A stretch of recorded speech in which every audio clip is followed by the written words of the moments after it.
All right. Hello everyone, and welcome to stream. It's been a hot minute since I've done that one. Hello everybody, how are we doing today? I'm half alive, actually. Just to answer your question, just in case you were wondering how I was doing, I'm half alive. Hello everyone. Hi. Yes, Corn won the vote. You're doing good? Anybody do anything interesting in like the 4 to 5 weeks that I've been gone? Anyone do anything fun? You missed me for 4-ish weeks, now you get me 2 days in a row. Isn't that nuts? I'll be here today and I'll be here tomorrow as well. Celebrating World Elephant Day. That's a day? Sheesh. I have an elephant tattoo, so I mean, pretty sick.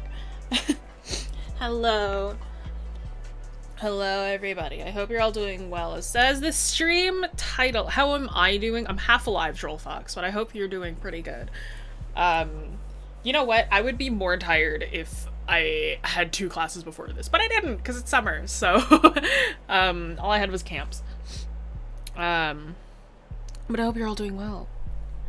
Finally exited college and I'm legal now. That's pretty sick. Anything can be a day if people want it enough. I mean, there's a potato day for crying out loud. This is a national day of hot dogs. That one I knew. That's a real one. You can look that up. But I hope you're all doing well. The stream states, today we're going to be talking about how to draw character poses expressively, something to that effect. Because the title is cut off here. It's something like how to draw expressive character poses or something along those lines. So that's what we're going to be talking about today. And the vote, I put up 3 of my long campaign characters. There was Corn, there was Lonnie, there was Neptune, so y'all wanted Corn, so we're going to be sticking with my buff baby for today. Depending on who you picked as well, that it would have changed the style of poses that I was going to focus on for each one. Corn, for those who are D&D players, Corn is a barbarian. So we are going to be focusing on more action-y poses for Corn, a lot more dynamic in terms of, like, slightly more athletic poses, just based on what we are doing today. I don't know your name, but I've watched many videos. Bestie, if you don't know my name, how have you watched so many of my videos? With me specifically, though. I mean, I'm not the animator. You mentioned that you're an animator, so I mean, that's kind of crazy. I'm glad that it helps you, though. Who's Corn? He's right here. It's my son. He's my Dragonborn character. Okay, but before we get going, oh, hang on, I forgot to, whoop, there we go, let's put that up there, because this live stream is sponsored by XB Pen, if my file load. There it is. We'd like to thank our sponsor for this stream, XP Pen, who have an awesome selection of digital art tablets for both beginners and advanced artists. So if you're looking for an affordable and reliable digital tablet, go browse their store. You'll find the link in the description of this video. For the people who, you know, we've actually gotten a couple of emails before of like, what tablets can I get? XP Pen actually has some pretty good, relatively cheap tablets. So if you ever wanted to go and check out their stuff, go do that. But before we get going, You didn't know. Our growing community is filled with tons of art nerds. We art nerds have to stick together, so if you're an art nerd too, be sure to check the links to our social media in the description below, and check out our website for our class offerings, where you can get critique, guidance, and encouragement from our instructors, because we're not just a YouTube channel, we are a school of illustration. I also want to personally thank our incredible Patreon and YouTube members who have supported us in making free art education content. Members get access to tons of perks, like exclusive chats with our creators, weekly live critiques on Discord, class recordings, digital art working files from our streams, and discounts on live programs that have a limited amount of spots, so if you want to help support the channel or accelerate your learning, consider becoming a member. Cool and epic. Cool and epic. Alright, but before we jump into the... one more thing, I promise. One more thing before we jump into the illustration portion. It is submissions! It's art submissions time. For those who don't know what this portion of the stream is, we have a Discord where you can submit your work based on the theme of the month. This month's theme just so happens to be expressions. So we wanted to see your most expression-filled and emotional work of yours. So, starting off, we have Chief Flame in the Discord, who we've seen many times before. Chief Flame was amazing at rendering when I first saw their work, and they continue to keep getting better. Love this piece. I love the lighting. I love the paint work done on this one. Beautiful, beautiful stuff. It's very, oh my god, it's almost romanticist, the way that you've done the like sky. I keep on focusing on the sky. Like, I know like the person is the main thing that we're looking at in here, but that sky is killer. I love the use of colors and that. Really, really cool stuff. Thank you so much for submitting. Next art piece is by Daydreamer Nightthinker in the Discord. This one goes crazy. I saw this one. I was like, whoa! You know? Inspired me a little bit. I feel like I should do some 3D paper art too, because this goes nuts. I was super into this. It's like the fact that you have like this like seraphim-esque character, but the wings are like glued onto the back of this. So cool. Super, super cool. Love this one, love the concept, love the feeling behind it. Really cool stuff. This next one is by Leon L. in the Discord. We got some cool action poses going on with some really nice expressions. The expression on the left guy is cool, the expression on the right guy is awesome. I love that one a lot. I think that expression is really, really well done. The anatomy of the face is great. Thank you so much for submitting. Next piece is by Squiggle Doo, drawing characters from, like, Intense Expression, the anime. Really cool stuff. It's cool to see these characters in a slightly more modern style, which I think is really interesting. Because, like, you know, DBZ is known for the kind of a more 90s sort of look, so I think that a modern, whenever people, like, with a more contemporary style, I think, draw these characters, it's always really fun. I love the look of this, love that lighting, love the expressions. Great work. Thank you so much. Last but not least, we have Zippora. This one's really cool. I am such a big fan of really soft, kind of wispy painting, where it feels like all the color is kind of blending into each other, and I think that it does really well for the harmony of the colors. Really, really well done. Super cool stuff. Thank you all so much for submitting. And if you would like to submit for future streams, or tomorrow, because I'm gonna be there too, if you want to submit for those, you join the Discord, !Discord, and you submit in the art submission section in the community creates folder, based on the theme for the month, which this theme is like emotions or something. Hang on, I'm looking it up. I'm checking. It's called Show Me the Emotion. Show Me the Emotion, which is where we ask you to draw some pretty emotion-filled stuff. And that'll be for the rest of this month, the month of August. And then once August is over, then we'll have a new one in September. Alright! Fantastic! Cool and epic. Let's go back to this one over here. How can I join Discord? I don't know. I just downloaded it. I never used it. There's instructions. You will have instructions. I can't tell you everything, bestie. If you can use the internet, you can figure it out. Okay. So we're going to talk about expressive poses today. We're going to do like a mini lesson. I don't really want to go too long into it. Don't share your age on the internet. No sharing your age on the internet. You're not allowed. But yes.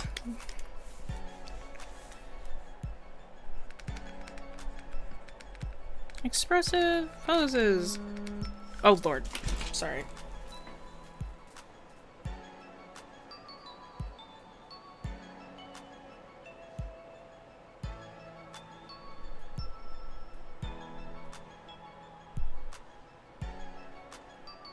Ooh, sorry, I started getting a cold.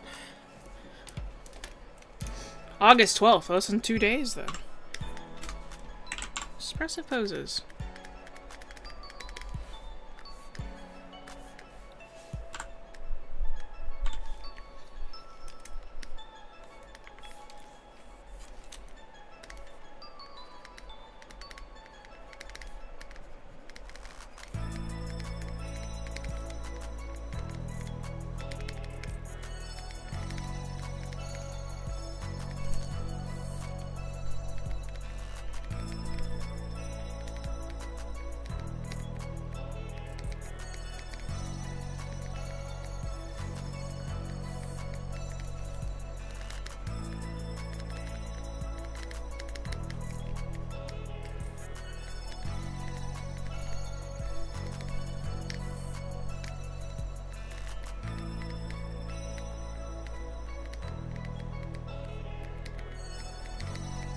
Right? So while they don't need to be dynamic, an expressive pose is meant to enhance a good enhance a good expression, right? Because when you say expressive poses, we don't necessarily mean like they gotta be doing flips. They gotta be, whoops, that's the wrong tool. It's like, well, they gotta be doing flips, they gotta be moving, they gotta be, that's not true. An expressive pose is just what is needed to enhance an expression, right? So let's say that we've just got a guy who's getting scared, right? If we've got Mr. Slightly Above Stickman here.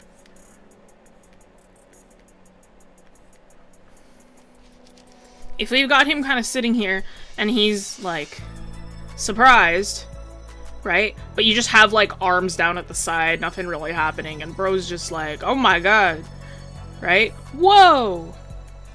Right? And this is just his expression. Like, that's fine. You know, you get the surprise going on there, but without a pose, he kind of just feels like he's standing there. Yeah, slightly above stick figure because I give him facial expressions. Hello, Flighty Feathers. Good to see you again, too. But yeah, so this is fine, right? But if we want to add an expressive pose onto this, let me give him eyebrows. I took away his eyebrows. I'm so sorry, sir. If we wanted to add an expressive pose to this, maybe we'll have him kind of leaning back a little bit. And we have, like, hands up. In shock at either side of the face. Right? Like, whoa!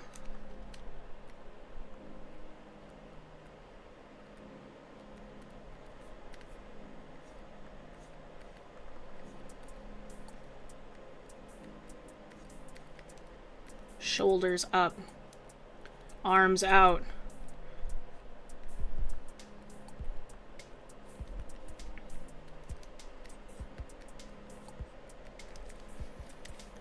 Better. Right? And our expressive poses, while not necessary, right? Not always necessary, because we get that this is like surprise from this. But this, having the body move, it is enhancing that expression that we have put onto this character. He's surprised. He's whoa! You know, he's like, whoa! Right? See, he's getting surprised. He's getting into it. He's like, whoa, that's crazy, right? So, while they don't need to be dynamic, you don't have to have a lot of movement in there. An expressive pose is meant to enhance that sort of expression, right?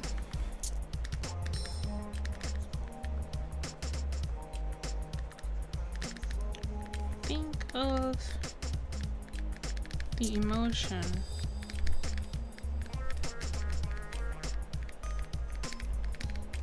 to portray.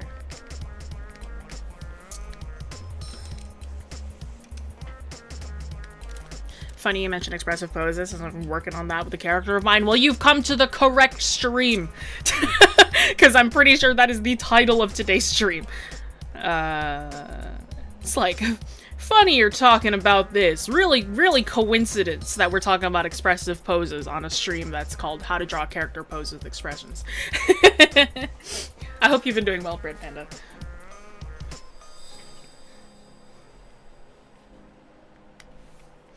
In what way is this bombastic side-eye? What are we...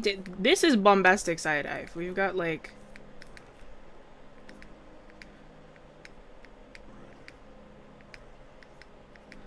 This is the bombastic side-eye. Bro knows what you've done. In this one. Hades every day for the past month. Please help me. I'm 6 feet under. This game is giving me so many creative juices. I can't help you. You've unfortunately got sucked into the hole that is a roguelike. So if you play any other roguelike, you will go down the exact same hole. Hades, Cult of the Lamb, Binding of Isaac. You're gonna play any game to that effect, this is what is going to happen. Oh, Inscription. That one's fantastic. I have been playing, Outer Wilds. Obsessively, I have been playing Outer Wilds. I think it's been changing the way I see the world. Inscription, my beloved. Inscription is so good! Hi, Roxy. Think of the emotion you want to portray.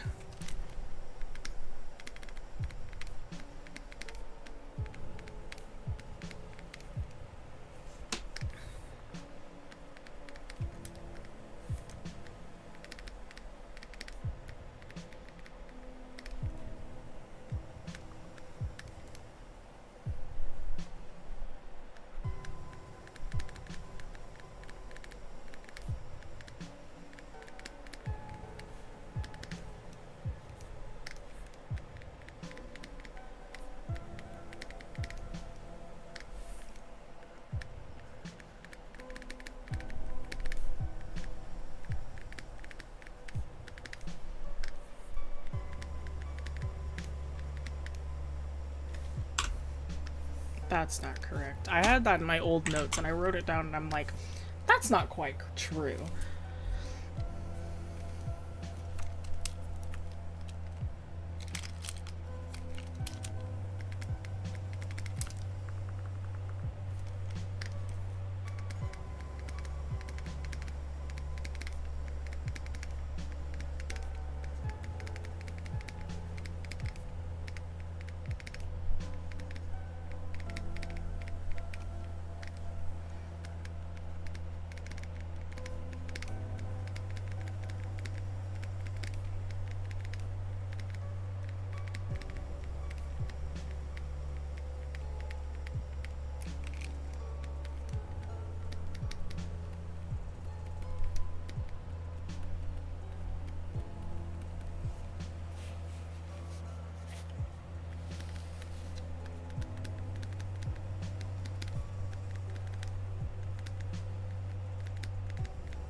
Alright, so think of the emotion that you want to portray, right? Think of how you might react. And that may be one way to help you sort of think about how you might pose said person doing some emotion. But a more methodical way of doing it is I like to think of them as defensive versus offensive emotions.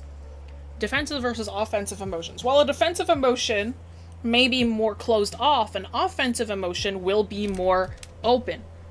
Alright, so let me give you examples of what a defensive versus an offensive emotion may be. Let's say this person is scared. Hi, Lycan. Had my first Pathfinder session, our party immediately got put in jail. Good lord. Hi, Squee. Hi, Squee Skiggle-Doo. Hope I haven't missed a huge portion yet. I'll just go over this again. Expressive poses don't need to be dynamic, but expressive poses are meant to enhance a good expression. So this is fine, but this is better. Kind of deal. It's like, yeah, you can do that. You still get the idea. This one is better though, because you're like, oh my god, you know, getting jiggy with it, you know. A defensive emotion maybe we're close up. So let's say that a person is afraid. Fear tends to be a defensive emotion, right? So you might want a pose that's a little bit more closed off. So let's say we've got a person who's walking through a haunted house or something. We've got Mr. just above a stick figure here. And he's like scared. He's walking through somewhere haunted. So maybe he's like, you know, as like a personal comfort, maybe he's like hugging his own arms. They're kind of crossed close to his body. He's hunched over, walking real gingerly through a house, right? This is a defensive pose. This is a defensive emotion. We have our character really closing in on themselves, right? So fear, you would consider a defensive. Fear or dread in this sort of context, you can consider it an almost defensive emotion because you want to almost defend your body from possible terrors. They are closing in on themselves, right? Defensive emotions will be more closed off. So we want to think of those poses as if they were closing off. In an opposite way, let's say we have anger, explosive anger, right? Mr. Just Above a Stick Man, somebody ate his final mini quiche and he was saving it for his Saturday because he was like, he had a really busy work week. And he was like, man, I'm like, say he works in retail and he's like, I have had a really terrible week and these people are really awful to me, but you know what? I've got a mini quiche waiting for me at home. And then it turns out that his dog ate it. Or it turns out that turns out that his terrible roommate ate it. And he's like, man! And so he's gonna get all explosive and angry at his roommate. And he's like, bruh, right? I wanted my mini quiche. So he's gonna explode. His villain arc. So he's getting all up in his roommate's face. He's like, his legs are wide apart in like a stance, like he's ready to fight. His arms are up in the air. He kind of looks like a star, right? This is an offensive emotion. Anger, you can consider an offensive emotion. And because of how open and how angry he is, he's opening up his body by comparison, because he's not thinking about defending his body. He's ready to attack somebody. He's ready to, you know, he's ready for the smoke, you know? So he's opening up. He's getting mad about it, right? So anger is an offensive emotion, and offensive emotions will be more open, right? Just like red pandas! Yeah, just like red pandas! Out of Control is a stage of anger. Corn specifically, I'll draw it for you guys today. Corn's rage has a fun flavor where after 1d6 rounds, he'll enter blind rage, in which then he will not be able to exit rage until somebody calls his name. So even if the battle is finished, he will still be attacking the body, will still be tearing it apart, will be really aggressive to people, so they have to wake him up essentially from that. So I will draw that for you guys today. Let's do a couple together. Alright? Let's do a couple of emotions together. Let's have something like excitement. Would you guys call excitement a defensive or offensive emotion? Would you guys call excitement a defensive or offensive emotion? What would we call it? Defensive or offensive? Offensive! Fantastic! Excitement is indeed an offensive emotion, because you are open, you are celebrating, you are like, yes! Let's go! Bro just won his, like... He's got, like, a super good KDA. He just won his, like, 5th game in insert first person game here. Bro is super hype. He's jumping for joy. He won the tournament. That's it. He won the tournament. He's an esports player as his side gig. He's currently only working in retail as like a temporary thing before he can do esports professionally. So he is open. He is jumping for joy. He's like, let's go. I'm so hype right now. Excitement is offensive. This is an offensive emotion because of how big and open and like, yes, I am open, I am vulnerable to attacks kind of thought, right? Well, not necessarily, but you know, they're jumping for joy, yippee hooraying actively right here. All right. And let's do one more. How do we think about being shy? Is like acting shy, to be shy, is that a defensive or offensive emotion? This looks like an F. Defensive. It looks like if I had a Filipino accent. Defensive. I am Filipino, if you didn't know that. Defensive. Fantastic! It is indeed a defensive emotion. Defensive. Well, defensive emotion may be more close, an offensive emotion be more open. Yes, indeed, being shy is a defensive emotion. Let's do this one in a way where it's not like they're afraid. Let's do shy in a way where they're like more bashful, which is a type of shy, right? But that is still like something that's a little bit more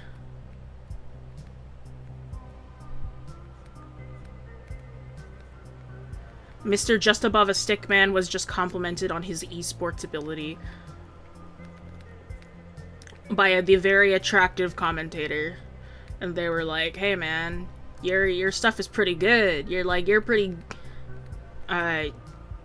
really good DPS. And he's like, oh, that's thanks man, that's great. So he's getting all curled up, he's getting all shy on this esports commentator.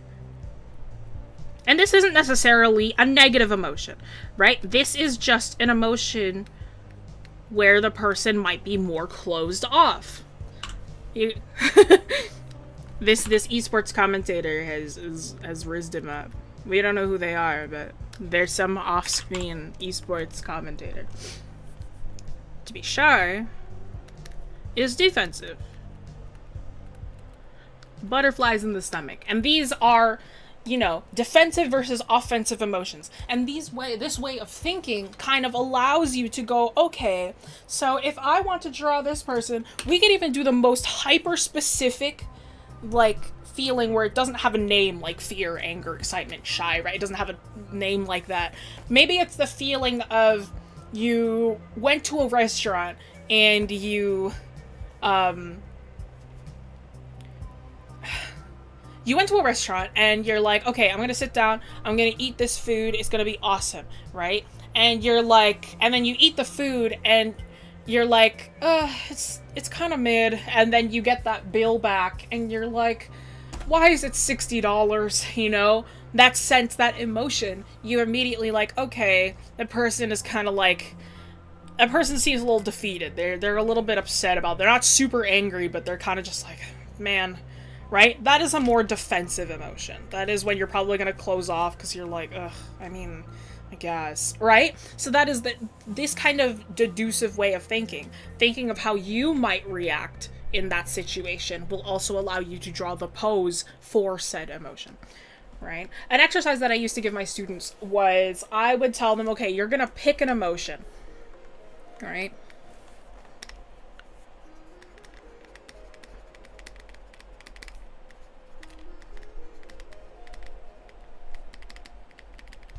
Did I spell that wrong? I think I did. I did. Oh, there's no second C. Whoopsies. Exercise. That doesn't look right either. Hang on. It is with a C. It's C and an S. Ugh! What happened there? Exercise. Expression exercise. Oh, bless me.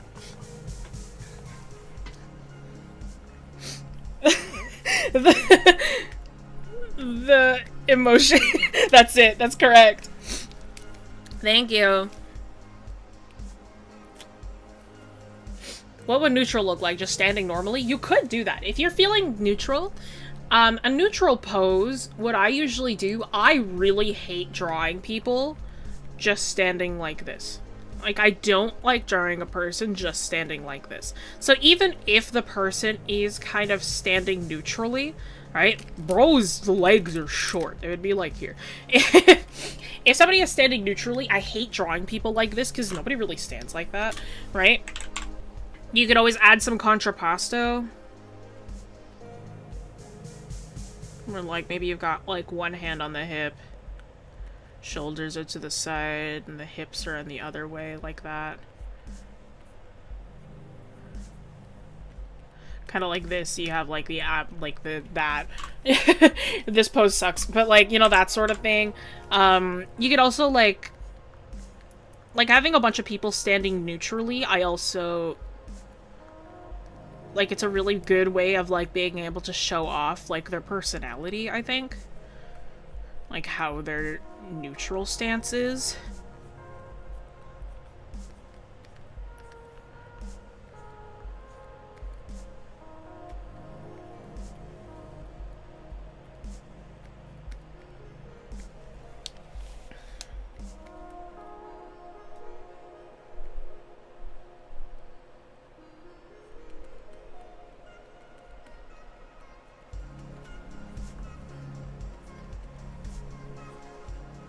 You can already tell the difference between these two people, right? They're both standing neutrally.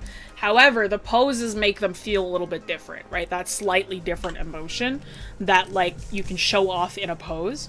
And, like, it is a neutral stance, but you're just altering them very slightly to show off that little bit of character. And I think that that's important. Micro expressions are really, really important. Think character idle. Everyone has their own way of standing and it's usually not stiff. Perfect way of putting it, Starverse. That is correct. Sleepy is offensive or defensive? Sleepy would be defensive. Because they're like, I'm getting ready to curl into bed.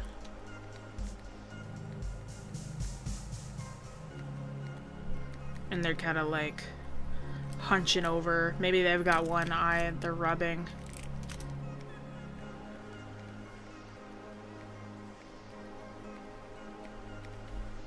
Right, they're ready to keel over. Sleepy.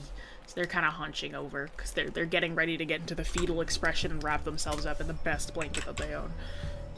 Honk shoe type beat. Yeah, that's it.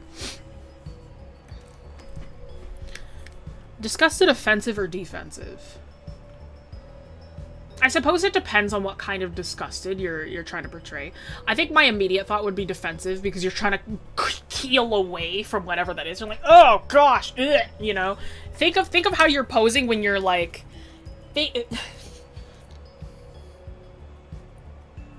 watch what your body does when you imagine eating the food that's stuck at the bottom of the drain of your sink.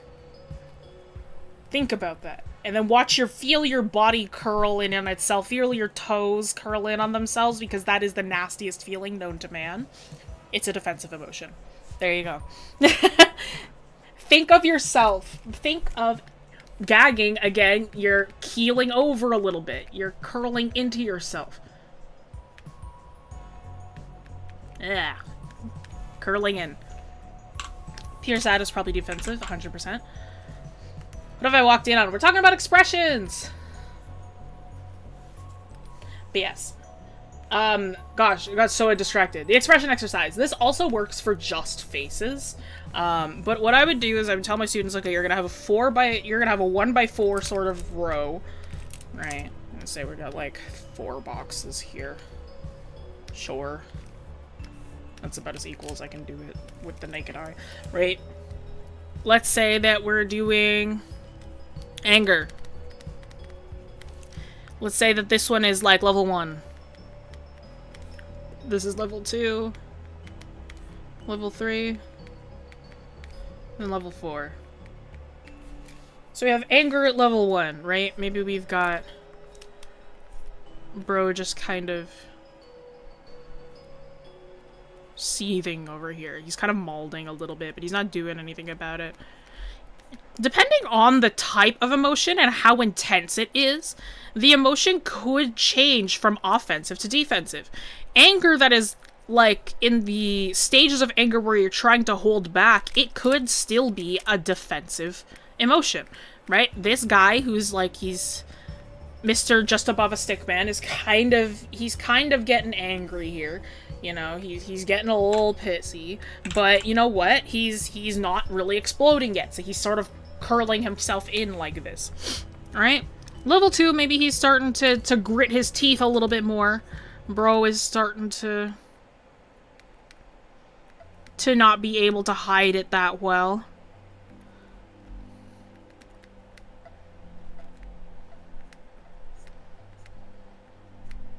He's really cross. He's so cross that he's crossing his arms. And he's, like, impatiently, like, tapping his finger.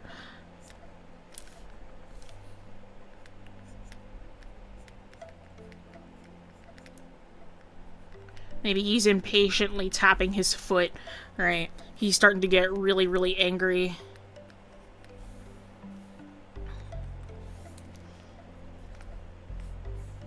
What did they do to Mr. Just Above a Stickman? He's definitely, like, last week his roommate ate his quiche, and then this week his roommate decided, hey, I'm gonna make you a quiche, but he's gonna use the food that he bought for the apartment, and then he's gonna make a really terrible quiche and just wasted Mr. Just Above a Stickman's groceries.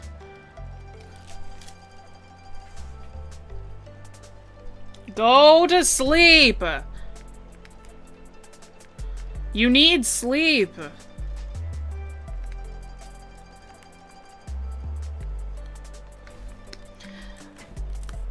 Number 3, bro is actively molding. His head is thrown back. We've got, like, hands on his, like, you can hear, like, the coming off of this guy. He's really, like, now we're making this emotion offensive. He is opening up. He is so angry that he has this is no longer a defensive pose. This is offensive now. Because bro is seething so dang bad that he doesn't know how to act. This is very cartoony. It's just to kind of have your eyebrows above the body there. And then maybe level 4, bro is like... Bro is gonna go Super Saiyan. Bro is like... He's gonna actively shout at his roommate. If you wanted to make food, you go buy your own groceries. You stop mooching off of me, you lazy good for nothing. You know? Calling somebody a good for nothing is so, like... It's giving 80s movie, you know? Hello, Daisy. Alright, and bro is like...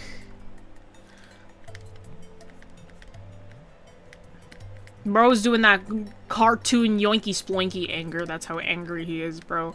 He's got, like, his arms up like this. His legs are out like this.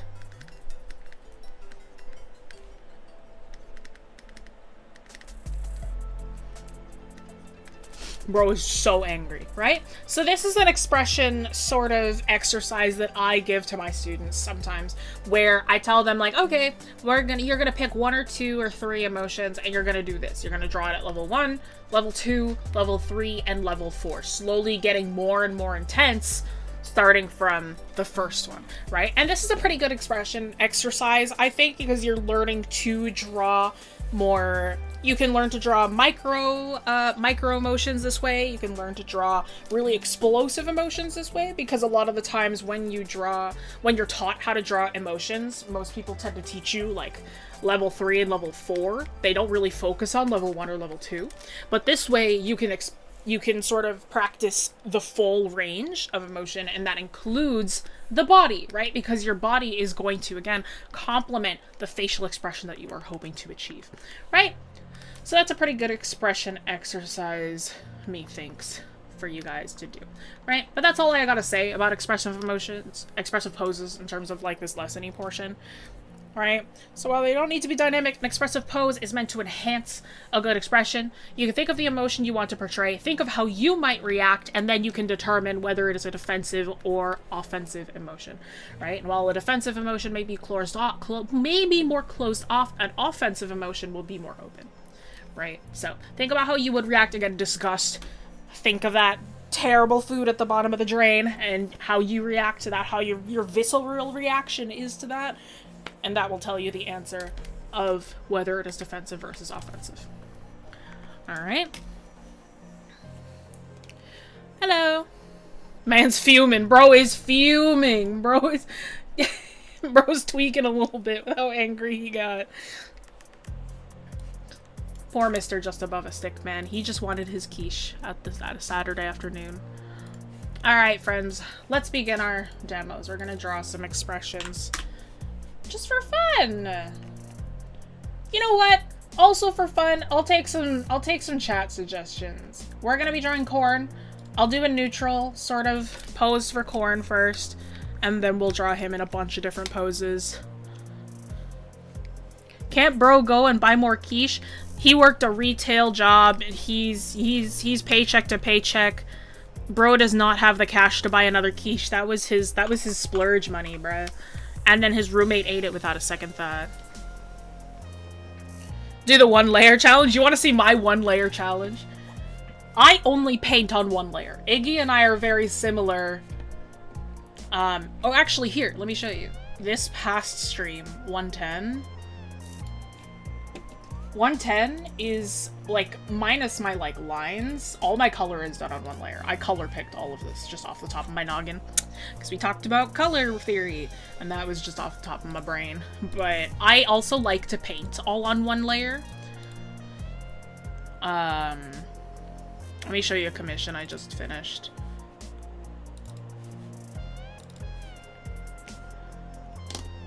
Boom! Get you an artist who can do both. I just did a couple of, like, color adjustments here, just to make it a bit stronger. But I am a really big fan of painting, like, everything on 1 layer. So, like, this entire character is 1 layer. So, I am very, like... Yeah. You know what I mean? All just 1 layer. That's how I like to paint, personally. 2 to 4 layers max, yeah. I am very much, like, it depends on what I am drawing. That painting, like, if I didn't separate the background and the main character, because I really liked how the character turned out, so I didn't want to risk messing it up, so I separated the background from it. But that was after it was all merged, and I was like, I don't recommend doing that, but, like, it would have been maybe, like, 5 layers, I think, if I did it all. How do you use layers? There's a button on the bottom here. It lets you make layers. Yeah, I'll draw a neutral pose for Corn first so you guys can see what kind of... For those who don't know him, you guys can see what kind of body we're working with, what kind of character we're working with. I can talk about him a bit too. And then you guys can give suggestions if you'd like. For those who play D&D, Corn is my Dragonborn Barbarian. He's level 13 right now. We leveled up twice a couple sessions ago.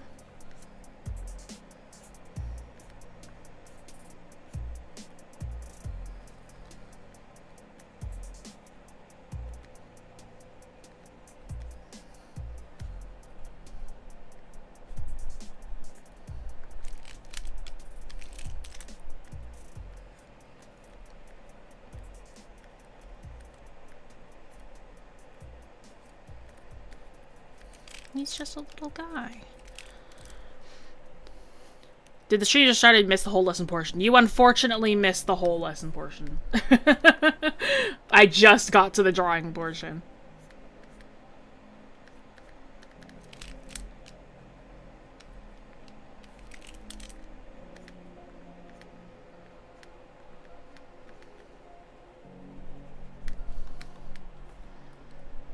Little man, Corn. He's the little man. He's the party tank.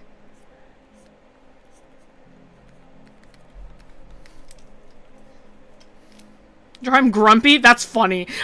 I'll do that. doesn't really get grumpy. He's very, like, he's very happy. He's a very happy little kid. He got to talk to a fox last session because of the type of barbarian he is. He's able to speak with animals at will.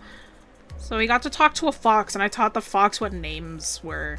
It was really funny.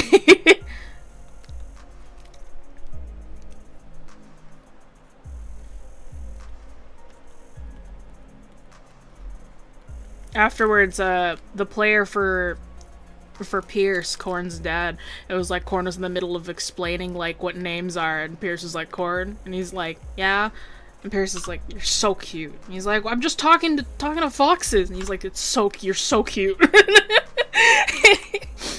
like, I'm just trying to talk to a fox. Like, I don't know why that's cute. It's so funny. I love playing Corn so much.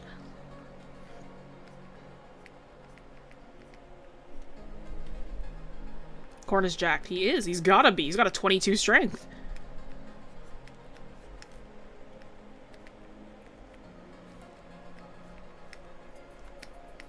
What's Corn's favorite color? Pink. He loves pink.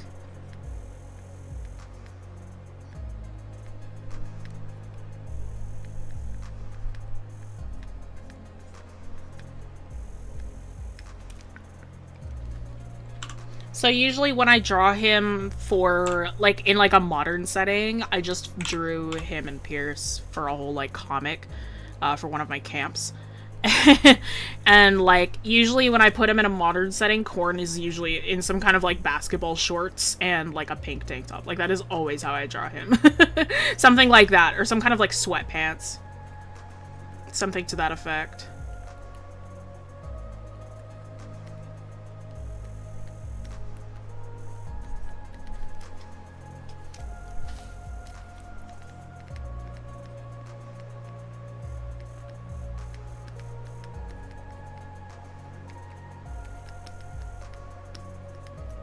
It's fun because he's a dragonborn. This design on his stomach, it's meant to mimic the look of abs, but even if he wasn't muscular, they would still be there because they're just belly scales.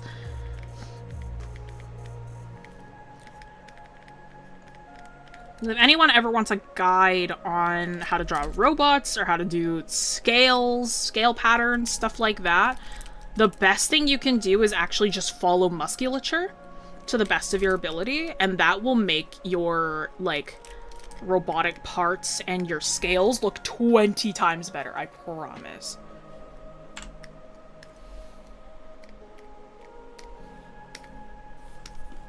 Oh. We'll just do a slightly cleaned up version of this. I don't need to fully line it, but just something that's a little bit cleaner.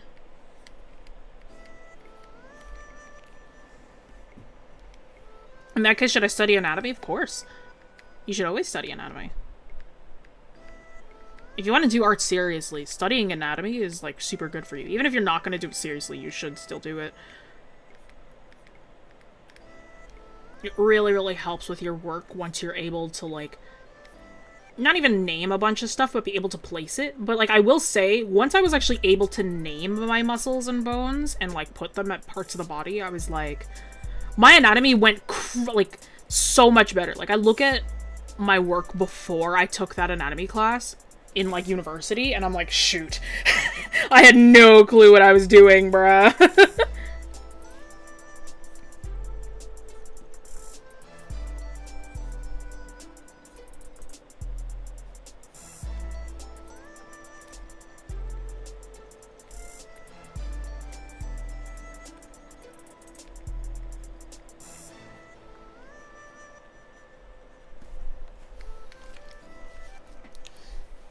Yeah, it's a necessity.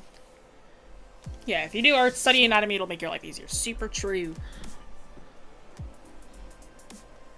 Forgot how fast Jessie was at sketching. It's just because I know how to draw Corn, like, really easily. I draw him, like, every day. He's my baby. He's my son. My child.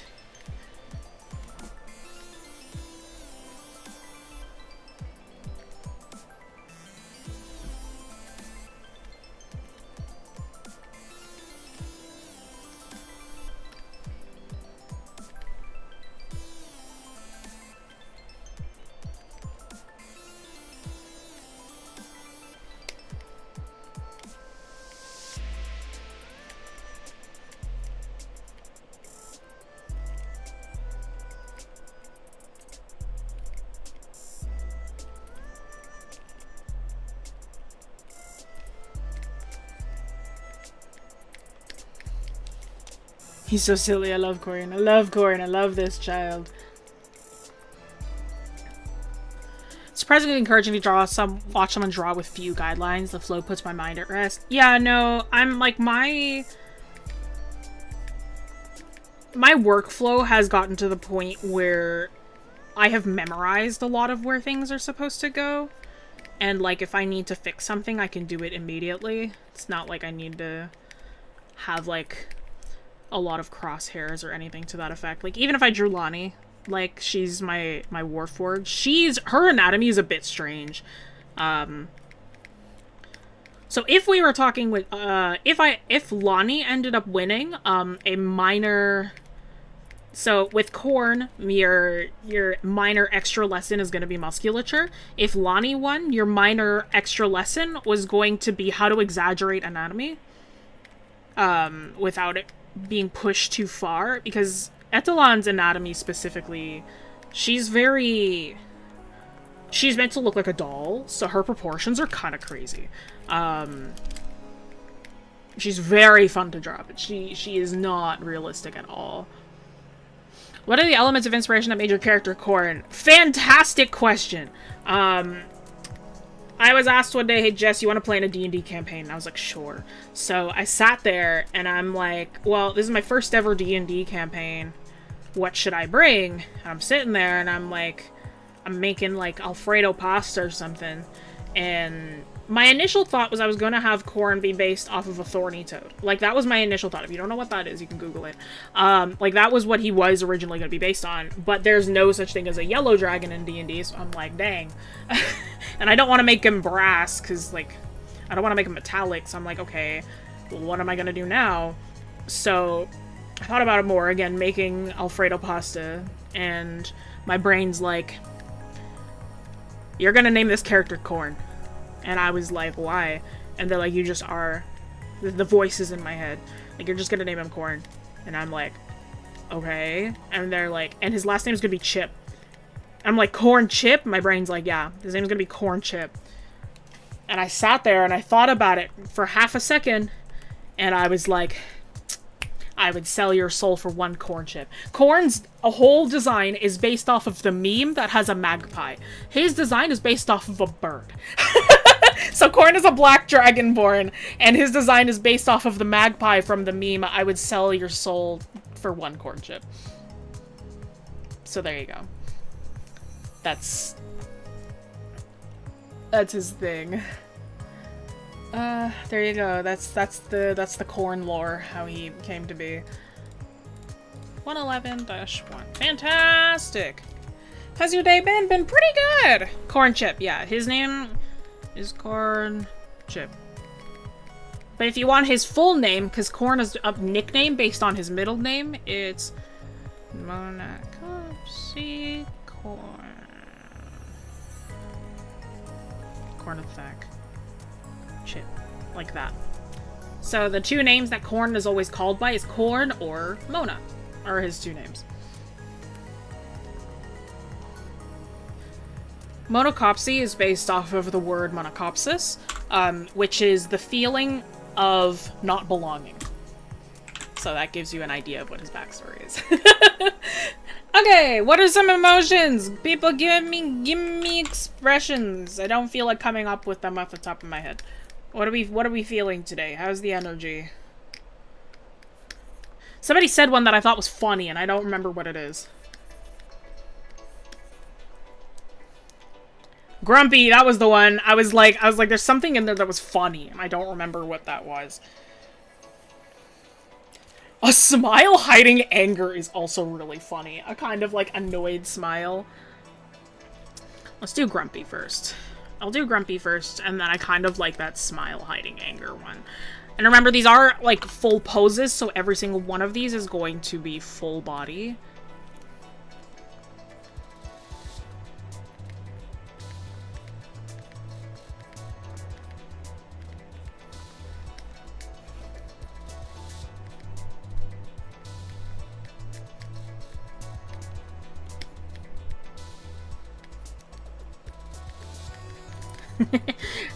Y'all know that expressions are some of my favorite things to do ever. I love drawing expressions so much. His little goat ears.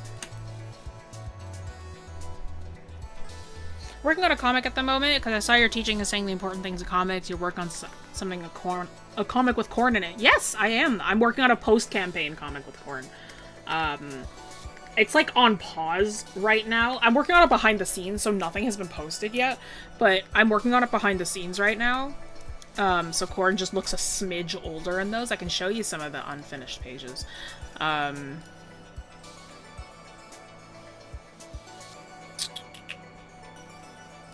There it is. What's he mad about? He's not allowed to eat dirt. His dad told him no. I need to redo the first few pages.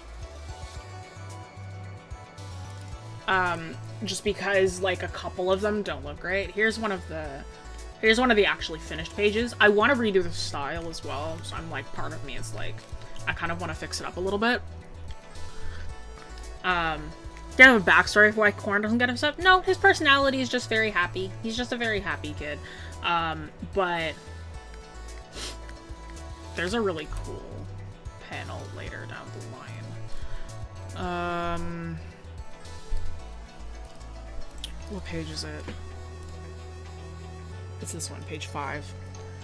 I love this thing so much. It's like, spider comes down, another one's coming up behind him. See, flips himself backward because his neck's a little bit longer. Spew of acid. The coolest set of actions, bro.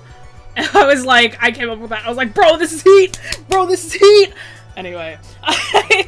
This is my first time ever doing, like a fighting scene in a comic before. I've never done a fight scene in a comic before, so this was really fun to do. I was like, I had so much fun doing this stuff. I'm like, whoa! I felt awesome! I don't like these lines here, though. I'll probably... I need to fix these, because I want to use a different brush as well.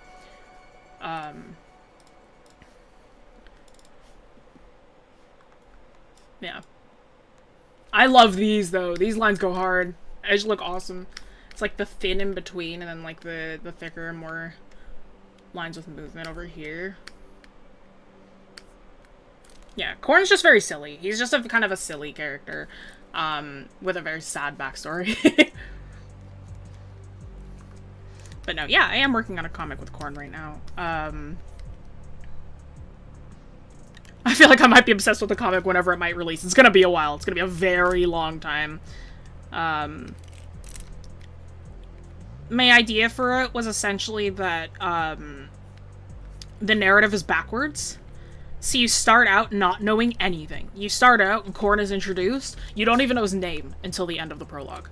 So you get information backwards. So you learn about who he is, you learn about what he came from, you learn about his backstory and the backstory of the campaign. Why he's, like, a very prolific adventurer, why he's so strong, why he's very casual about a lot of things. It's because he's seen worse, but you don't know that kind of deal. So you get the entire story backwards, essentially. It's like the entire comic is his victory lap, essentially. He's already gone through the giant adventure, so he's just sort of walking around, having fun.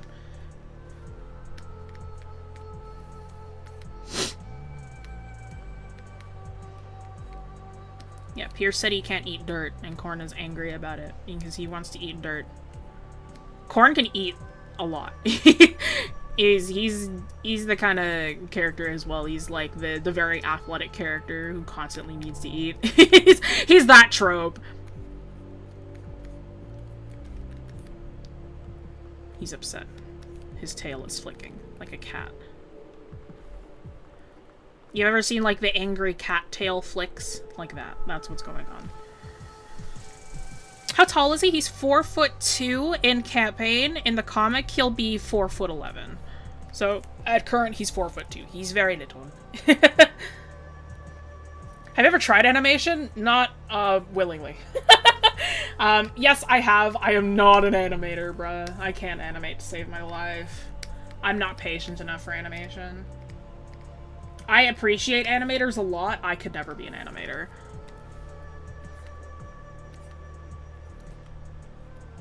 It just takes too much time and I am too impatient. Like, look how fast I ate. I line and I sketch, I can't. Like, having to draw the same things over and over and over in a way that isn't like a comic where I get to, like, vary the panels up, I couldn't do that. I do not have that kind of patience.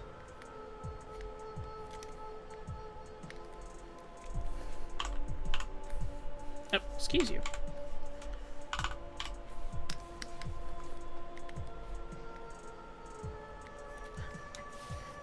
How much does Corn weigh? Oof. A lot. Like, for his height, he weighs a lot. Like, it's like 150 or something, 130.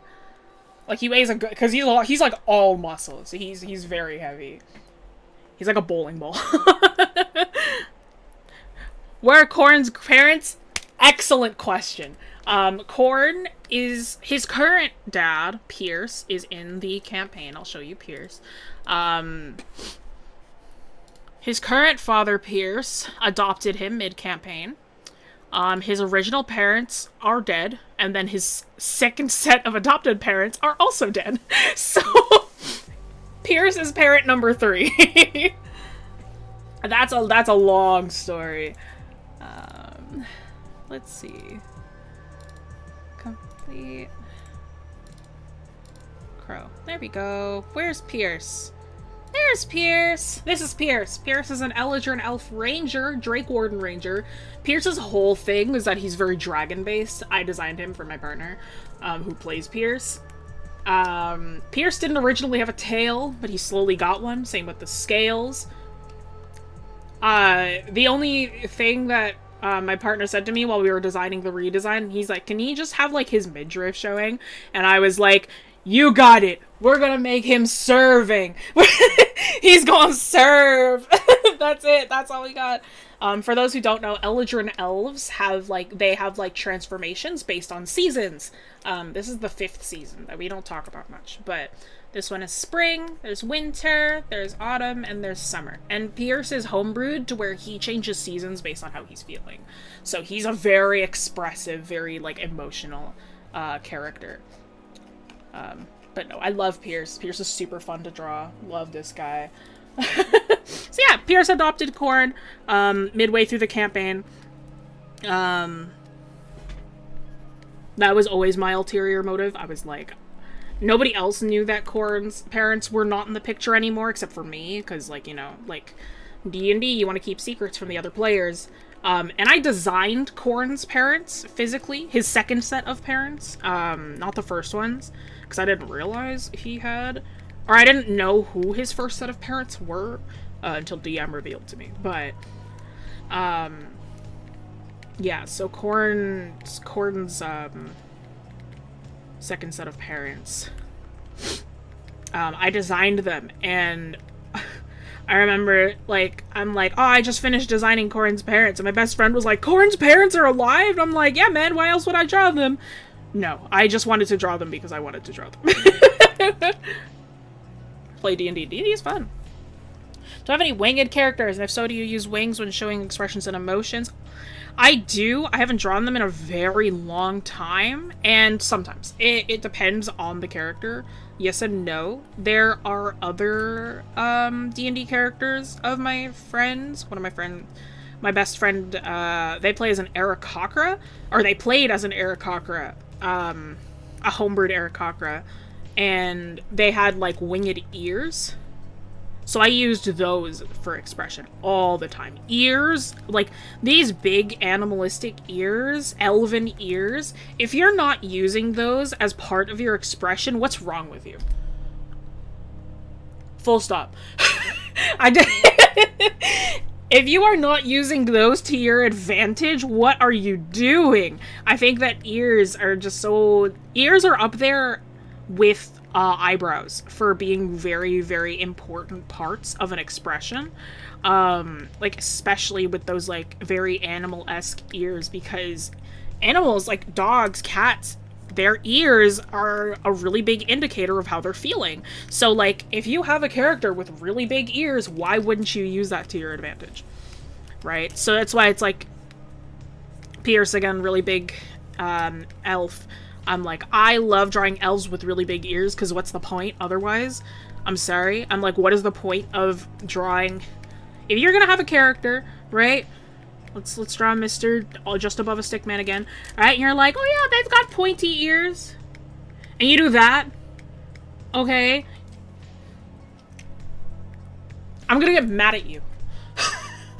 Okay? Even if you do like, even if you're like, you know, like that, even that's better. Okay? Even that's better. Me, I like to do like,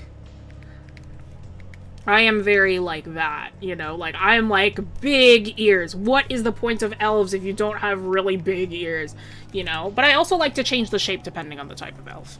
I'm like, you know, my rage, my anger, my fury at drawing ears. I'm like, please make expressive ears. It's so good. It's so interesting.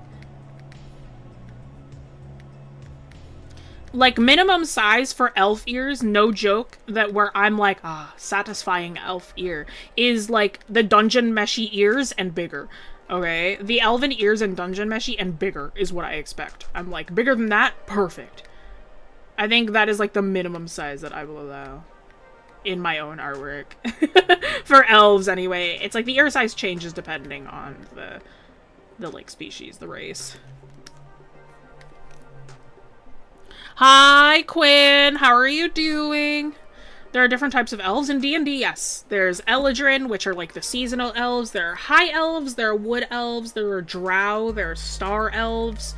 Lots of different types of elves. There are some homebrew elves as well. Here he is. Grumpy. He's grumpy. Grumpus. He's grumpy because Dad won't let him eat dirt.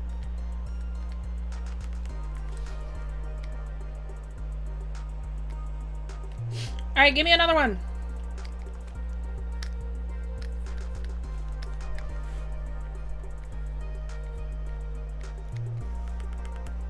Give me another one.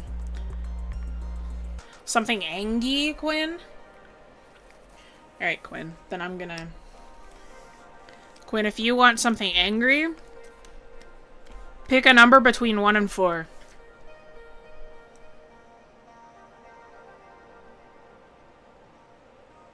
Pick a number between 1 and 4. That will determine what level of anger we're going with, Quinn. 5? 5 or 4? You got it!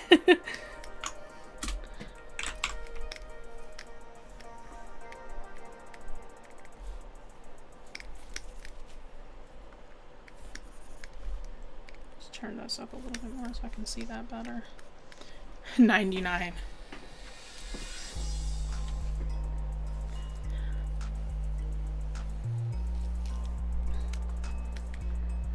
You guys get to see Corn's teeth. Yay!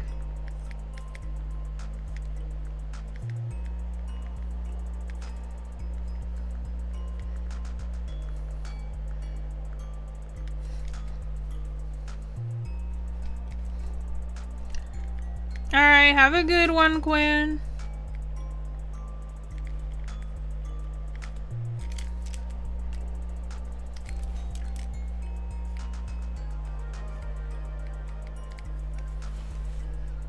Thank you. I'll be here tomorrow as well if you're off tomorrow. Okay, that's not quite right. Let's try that again.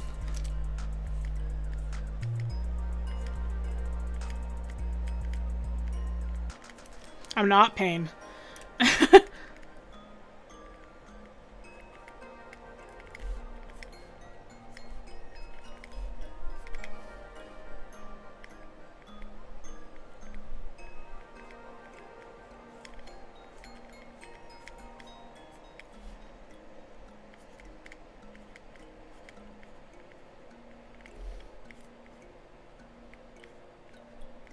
I really wanted Corn's teeth to be, so shall it be.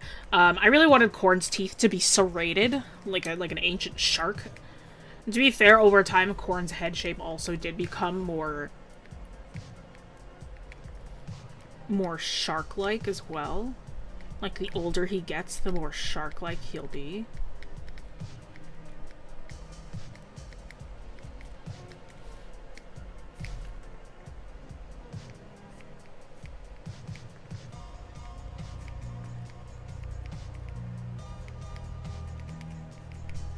Having the ears folded back, very, very important.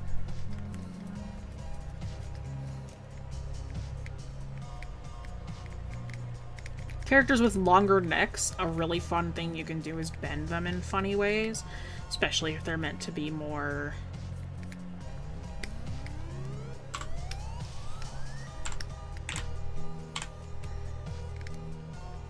Especially if they're meant to be more serpentine-esque.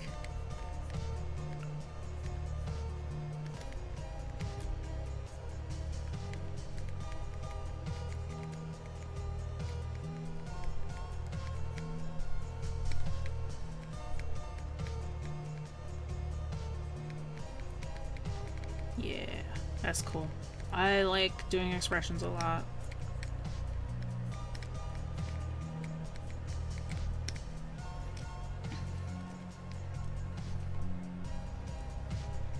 Yeah, specifically to elf ears is what I'm talking about. Elven ears, because, like, the dog, it depends on the dog. Not all dogs have giant ears. I'm talking about elves.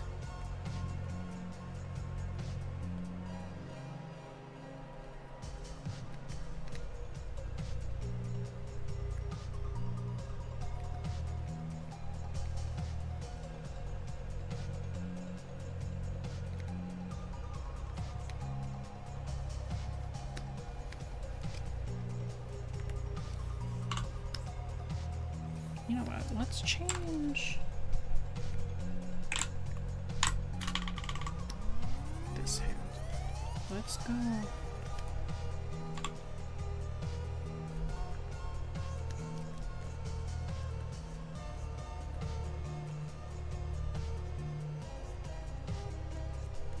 Yeah, let's go with that foreshortening. Yeah, that's cool. Let's have that foreshortening in there. That really mega intense foreshortening. Like he's coming at you. That would mean that actually his body would be more like here, I think. Yeah.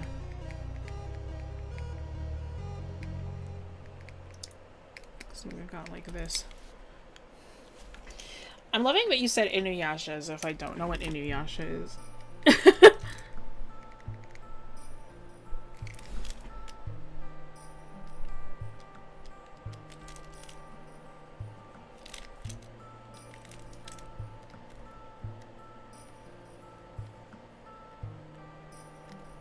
There we go. That looks better.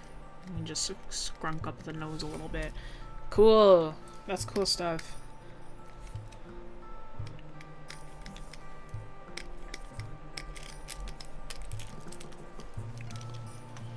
So live almost done. We've got about 48 minutes left. Feel bad for Corn. He's of the mindset no more crying until the end. We're almost at the end of the campaign, so my time as playing as Corn is almost up actually.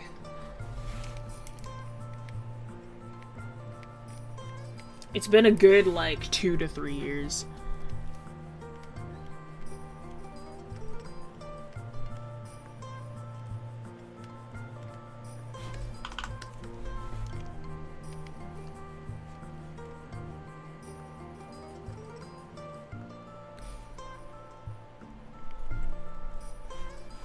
Corn retirement party. No, he's post-campaign, he's going back out on an adventure after a few months. And that's what the comic is about.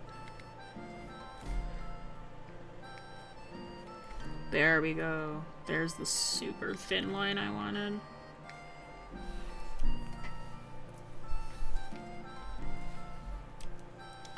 God is your favorite design in Hades? I have never played Hades. I don't really like roguelikes, so I have not played it. And I don't know all of the gods. Like who shows up and who doesn't. It hurts when the game ends so your characters just fade away. Yeah. So I'm like, that's why I wanted to make a comic, so that like Corn is immortalized in a different medium. Cause I like him a lot.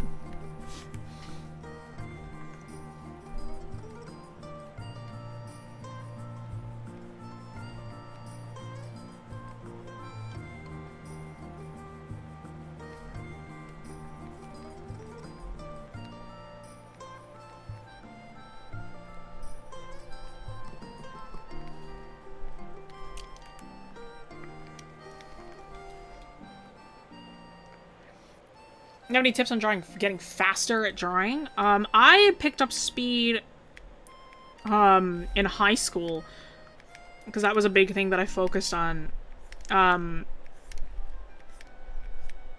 One of my things that I did was I would go on things like buses or in parks or whatever, and I would do life drawing sketches with a pen. I'd do it with a pen because then I can't erase no matter what, so I have to live with my mistakes. And I'm also doing it on a bus, so I have a higher chance of making mistakes, but I'm also drawing the patrons on the bus, so I have to draw them fast because I don't know how long they're going to be on the bus for. So it forced me to get faster, and also it forced me to lose my reliance on my eraser. So especially with the sketch, if you noticed, a lot of my sketches were kind of done first try. Like, I undo a lot with my lines, I think, but with the sketch specifically, I try to be as one track as possible. So yeah, drawing with something that can't be erased. Trying to do life drawing in a very, like, high, a high movement area helps a lot.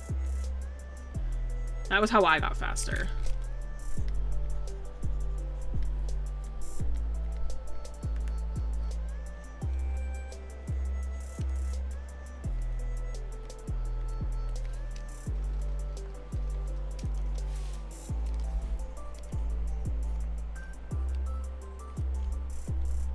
Sorry, this is like a more complicated pose. I'm spending a lot more time on this one.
Sorry, don't mind me going quiet for a second. I'm almost done these lines. I gotta get them done quick.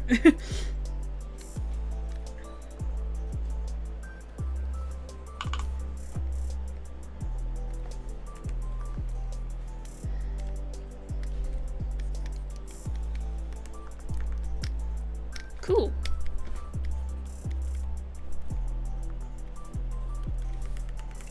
Give me another one. Give me another one.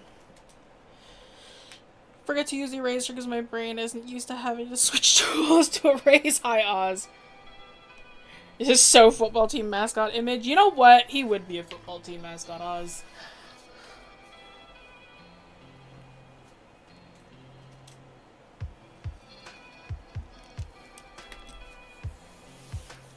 And deserves happiness too. He's generally happy.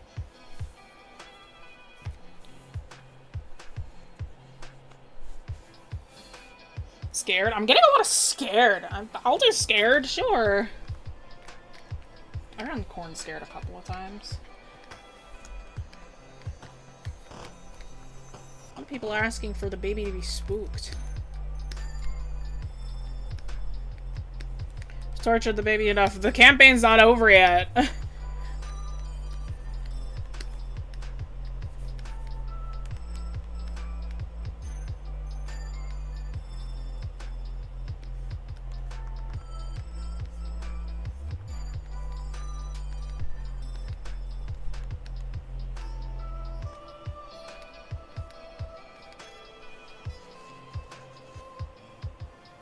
How long do y'all have left? Getting close to 40 minutes. Yeah, we end at 5.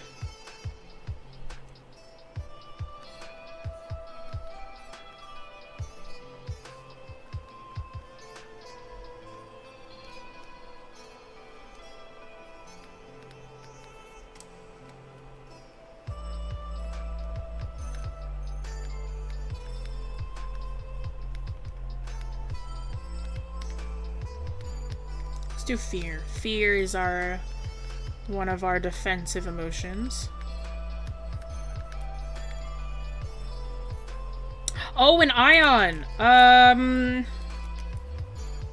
Well, Kay has said that, like, because we have things to do, things left to do, there is no, like, specific amount of time, but we are getting really close to the end.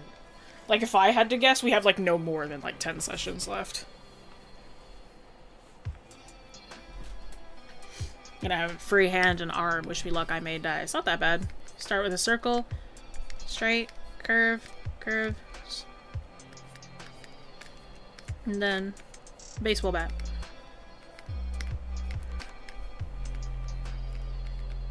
Hand. Arm. Yippee! And the reason for this is because these are just the different muscles. You have bicep, tricep is here, and you have your forearm muscles that kind of make like a baseball bat shape. Easy peasy. Arms are not hard. What's the general plot line of your campaign? Oh lord. At current,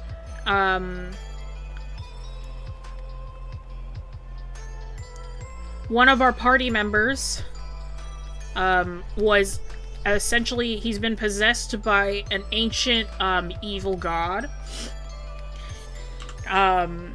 and he wants to bring about the end of the world so that the other evil gods can come back, and he's doing it with the help of like a super powerful artificer. So we're trying to, and he's given us a month, or he's given us 2 months to prepare for the end of the world. So we are currently trying to, we have like 1 or 2 steps left before the final battle. So that's why I say, I'm like, I don't imagine we have more than like 10 sessions left, not even.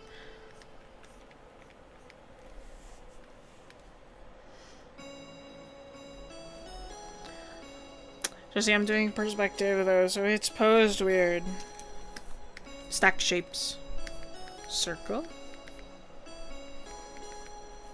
Cylinder. Cylinder.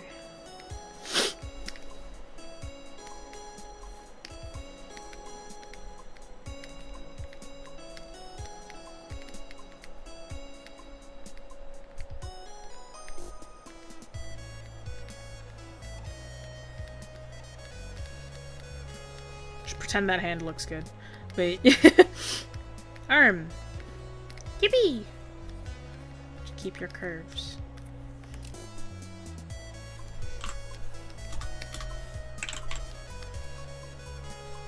Foreshortening is all a lie. I draw spring to pretend I have guidelines and draw purely on vibes. I got the piece of advice stack shapes, and I've never been the same. It's like a piece of advice that makes no sense unless you've been drawing for a really long time. Because it's a weird kind of backwards way of thinking. It's like rather than thinking of... It's essentially saying rather than thinking of your arm as a 3-dimensional space, you think of it as a 2-dimensional space. And a bunch of those 2-dimensional spaces stacked on top of each other as if they're all like cells in an animation. Yeah, no. I was like, I got that piece of advice. I think it was either from my prof or from some random YouTube short. I don't remember which one. But I was like, huh. And then I've never thought of another way to draw stints. And I don't like to teach it because it's hard to explain. And you also shouldn't think that way if you're a beginner. Because you need to understand what those forms are before you decide, like, you're gonna kind of disregard them.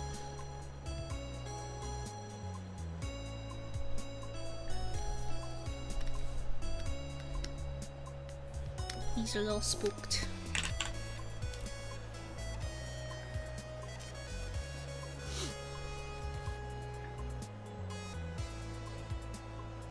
Never got villains who want to end the world. Like, you live there too? No, no, no, no, no. So, in the case of this, it's not like they want to destroy the world. They want to get rid of all life on the planet so then the world can be ruled by gods again.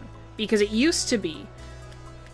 We're playing on a module where not a module, sorry, but we're playing in a world where the lore of the world is essentially that the world used to be ruled by gods.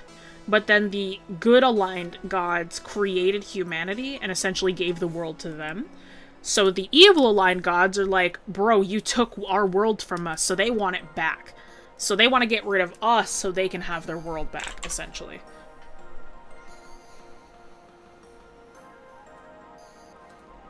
Have a good one, Flighty Feathers.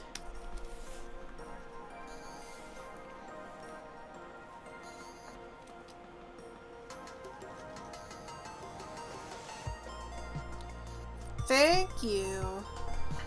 How do I pronounce that? Is that Hila? Hila? There's no I, so I'm not sure.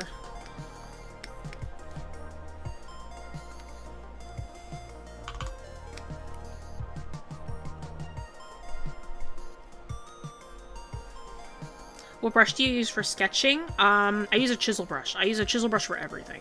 I have this chisel brush, which is for sketching, and then this one that I use for line art. I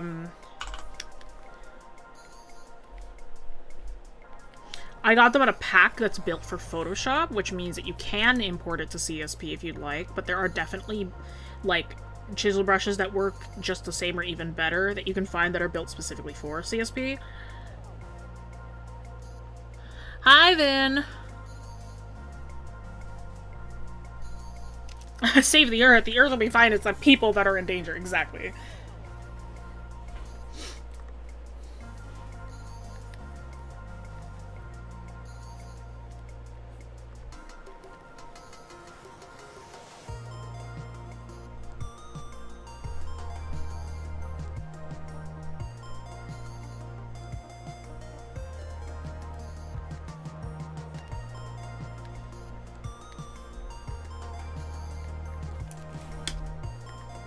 Who made Corn sad? He's spooked. He's a bit scared.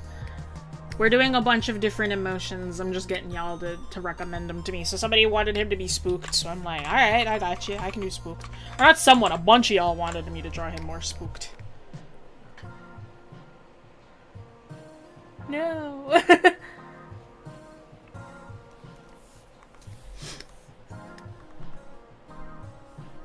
Yeah, usually either uses Photoshop default brushes or brushes she gets from artists on Gumroad. Yeah, I'm like, either they're like free or they're paid. These ones were paid. I think they were like $5. I made myself a brush recently because for my comics camp, which is over now, but the comics camp that I just did, I had to draw a crowd, and I was like, I'm not about to draw a crowd. That's not gonna happen. So here, I'll show you guys the first page of it. You see the crowd that's in the background? Look, it's Pierce. The crowd that's in the background here, if I zoom in a lot, you can see some of them are like behind the rides. And that's just because I used a crowd brush. And I made this brush really, really quickly because I'm like, oh shoot, I gotta make a new brush. So all it does, really, I'll show you. Crowd brush, there it is. I can select a color and it makes a bunch of like color variations that all sort of match with the hue that I want. So this one's pink, this one's like blue, here's yellow, right? And they all sort of match within that color group, but that's all what and it also changes the people's size as well, but that's what the person looks like. It's just a little Starman. But if I zoom out and I just, oops, if I just do that, it looks great as just a faraway crowd, doesn't it? You can't tell. It's awesome. It's a great brush. I made it really quickly. So yeah, highly recommend making your own brushes as well. Stuff like this is awesome. Nobody's gonna know. Exactly. Nobody's gonna know. And zoomed out on this page, it just looks like a crowd of people. It looks great. It looks awesome. Yeah, color jitter. Hue jitter. On Photoshop specifically, they call it hue jitter. So color dynamics here, right? Hue jitter, saturation jitter, brightness jitter, right? And you can change each one. So you can see that the hue jitter's at 65, saturation's at 11, and brightness is at 37. So it was like different per movement. And how did I decide it? I just shifted the brush around until I got what I wanted. It's really cool. Yeah, it was awesome. I was like, it felt great. I was like, yay, brush!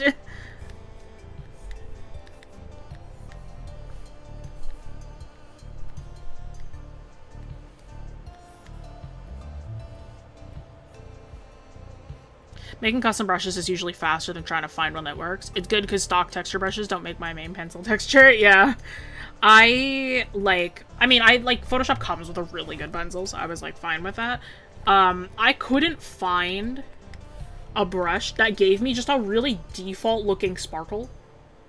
Like, I'm talking like something that looks like this. Like, I just wanted this. I was like, I wanted like the most easy like glitter shape, and nobody had it, so I was like, just gonna make it. It took like 5 seconds, and I'm like, perfect. It is the most like default looking like glitter ever, but I'm like, I can't find it anywhere.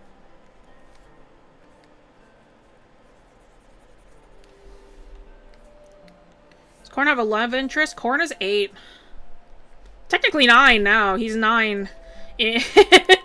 Corn is a child. Corn is a little boy.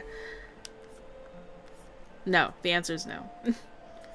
My arm looks like a leg. Well, you're in luck that the muscles in arms and legs and the bones in arms and legs are actually very similar, so you're halfway there. He's just a little guy. Yeah, he's just a little guy. Corn is a baby.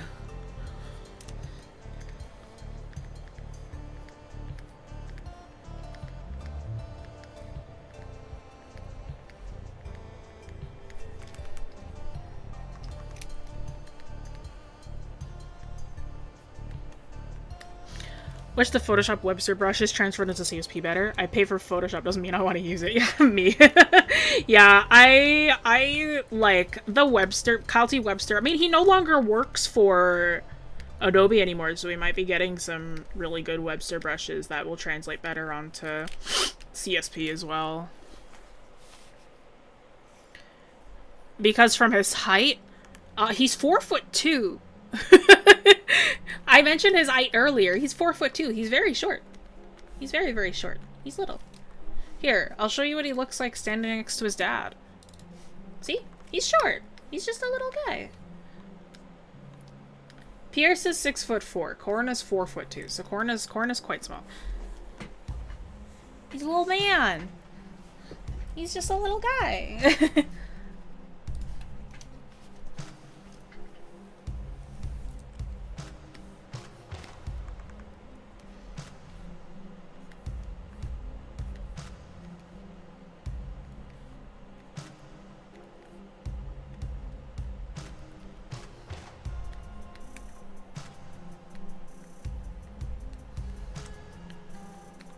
The more you reference, the less you'll need to. Super true. You'll build up your visual library enough to where references for like things like anatomy and poses don't necessarily need to be necessities anymore. And that's my favorite thing. Is where I can just be like, okay, well, if this is here, then that means that this is here. Great. And then I don't need to reference anything. It feels awesome.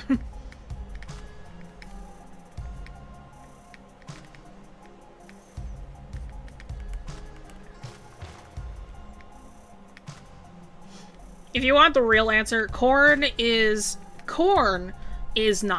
Corn's body is 17. And that's because he was essentially bred to be a biological soldier. That's his backstory that I didn't write and my DM put on me. And I was like, huh? So Corn was essentially bred to perfection by these like warlord dragonborn, essentially.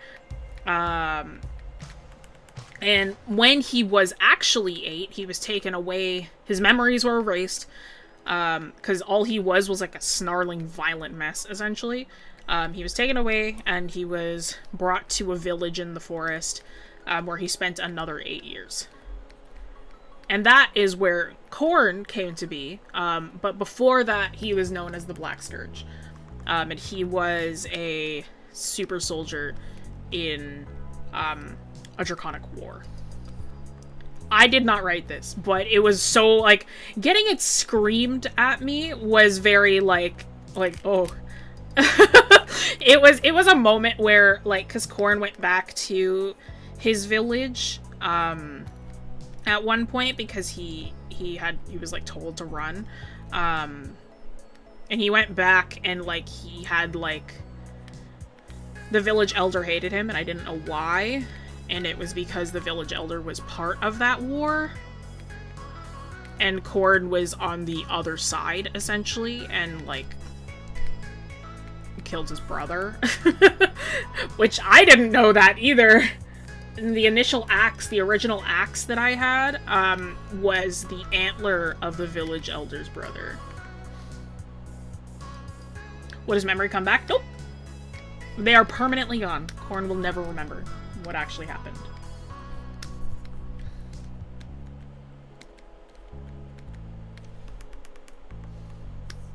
When doing anatomy studies, should you start with the skeleton anatomy or muscle anatomy? I assume skeleton, but I wanted to know your opinion. Yes, start with the skeleton. Skeleton is a little bit easier to remember, in my opinion. And then once you have the skeleton, then you'll know where muscles attach to.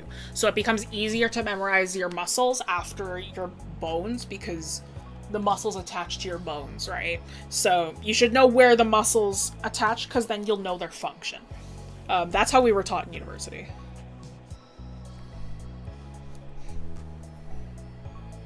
Can you please be nice to Corn? I'm so nice to Corn in, like, modern things. Here, I'll show you the comic that I did for...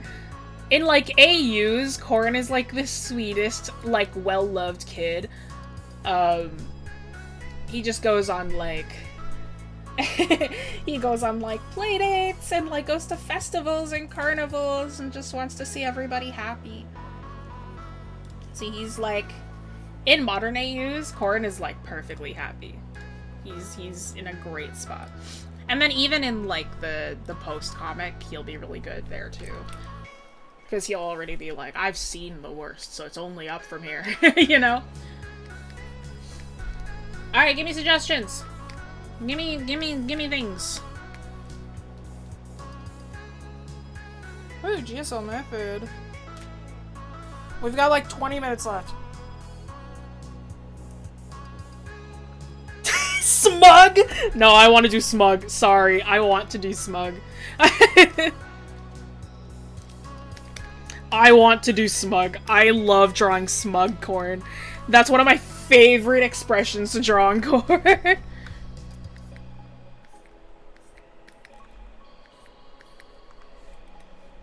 Smug hat kid Corn. I don't know what that means.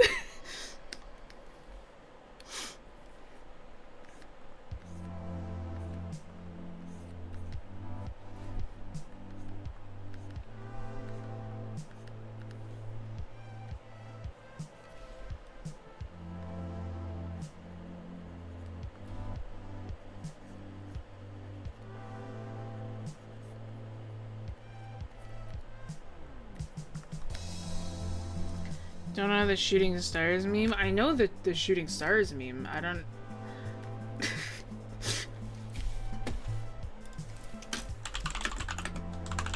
Like the do. Oh. Yeah, hat kit. I was like, what do you mean? Smug hat. Okay, yes, a hat in time. I was like, what are you talking about? Yeah, a hat in time.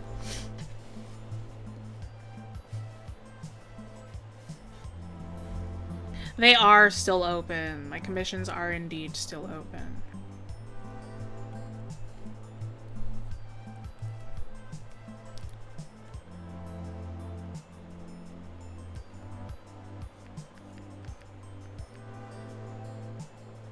An unnamed mutual friend of ours made a whole animation about that meme.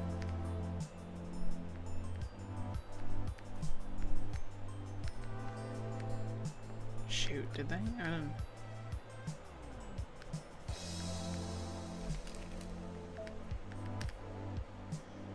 Hi, Quinn.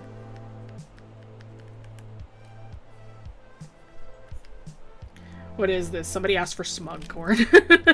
And I was like, I will gladly do that. That's better. I was like something fell off there.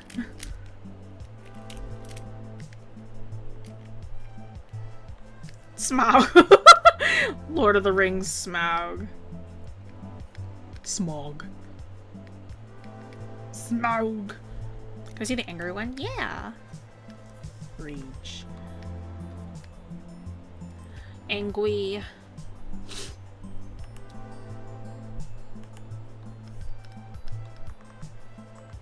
I love this. Excellent.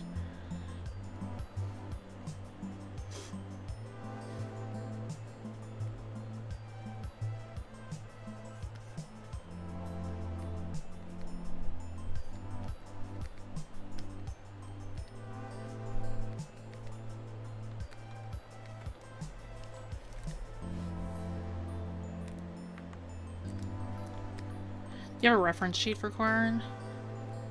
Making a reference sheet for my character, so wondering if any tips with me. I actually don't have a reference sheet for Corn. I kind of just, like, memorize how to draw. But I have reference sheets for other characters. I can show you one for Strider, who was my one-shot character from a while ago. You gotta make sure that your layouts are, like, nice and organized. And think of, like, top things that you want to include into the layout. So, Strider, like, I really like to have, like, the full body where, like, you have it all in color. And if your head is in one angle, I might draw the head at another angle so you get to see what the profile view is like. One without clothes so you can see what the body type is like. Expression sheet so you get to a bunch of different expressions, get a feel for what the character's like. And then height. Right, those are like my big ones that I like to sort of focus on, but again, it depends on what it is that I'm doing. Sometimes the reference sheet is going to look a little bit different. So professional. I like to do these things. I can show, well, I mean, I've showed it before, but I have one that I do for, like, a creature one is very different by comparison to a character. Like a creature one, like I might have the silhouette for what the whole creature might look like, depending on the, like, forms. Like I might have, like, different illustrations for the different forms. This one is, like, the cocoon for, like, the wings closed over. These are my hands, fun fact. So I show what it looks like from behind, and then inside if there were no wings there. Close-up of what the head looks like here, what the back looks like, close-up of the chest, hues, that sort of thing, right? This is a monster design that I did for a friend that just went public yesterday, so pretty fun. Whoopsies. But this looks so cool. Thank you! I had so much fun designing this one. I did this whole thing in 3 days because I was so excited. I did the majority of it in one day, and then, like, I did, like 2 other sketches. Like, I did, like, the initial sketch for these 2 in one day, and then I did all the coloring and, like, half of the sketches the next day, and then I did, like, this and this on the final day. Because I was just super into working on this one. So fun. I had so much fun working on this guy. I love drawing plating. I love weird dragons. I had a lot of fun doing this one.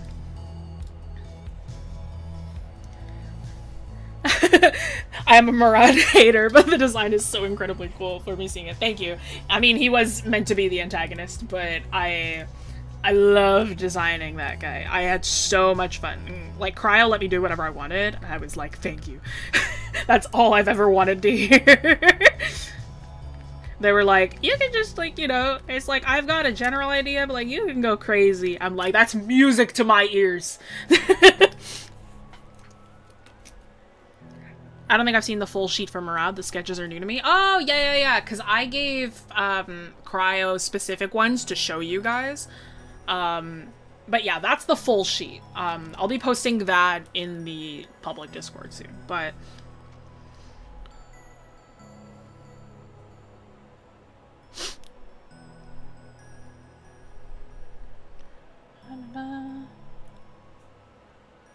Am I participating in Smogus? I might. I'm like seeing it and I'm like I might do one or two. I just don't have a lot of time.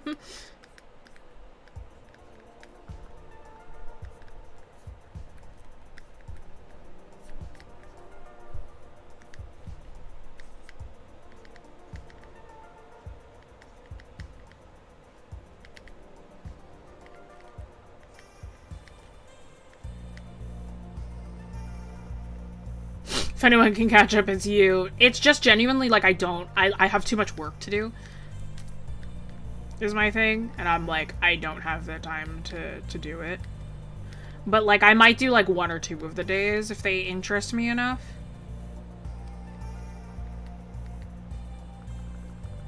As much as I love drawing dragons, I have like 5 commissions I have to finish.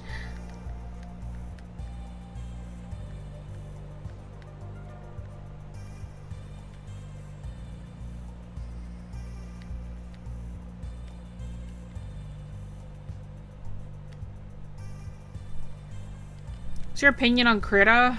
It's fine. I'm like, I think it's great for a free program. I cannot stand its default shortcuts. I'm like, I think that it needs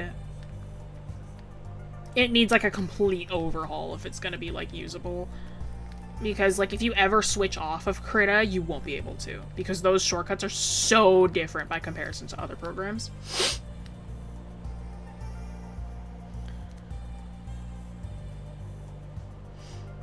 Just wanted to throw something out there since I'm pretty early in drawing the human figure. What are we hoping to think about? What are we hoping to learn about that? Do you use music to help you focus while drawing? All the time. I would be listening to different music right now if I knew it wouldn't get caught by copyright. Like right now I'm listening to the same music that you guys are. I would be listening to something completely different if I was trying to focus, like, very seriously.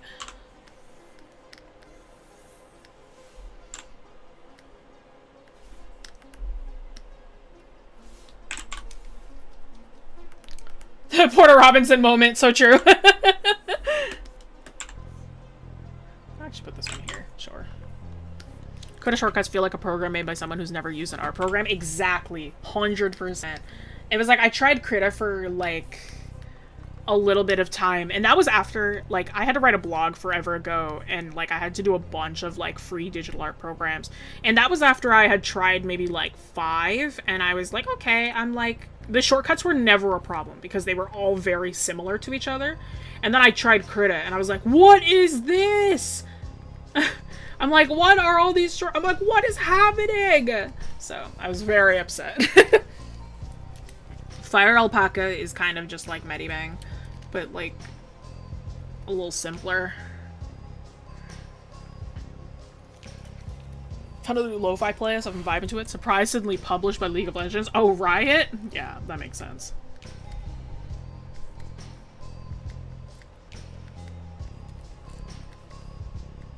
They need their player base to calm down. And they're like, have this lo-fi playlist, I'm begging you. Alright, have a good one, Quinn. Hands, a box with a triangle and 4 cylinders divided into 3 sections. I mean, that could be how you draw a hand if you wanted to. There are lots of ways to draw every single part of the body. There's no one way to think about it. It really depends on the person. The way that I found worked for a lot of my students is I was always like, think about stacking beans. If you were trying to stack a bunch of beans on top of like a Spam canister. That's kind of how I've always like envisioned it. Because like you can divide each section of the finger as if it is like shaped like a bean. Yeah, it's like if you have, imagine you have a Spam canister and that's your palm. And then each finger is like a bunch of beans.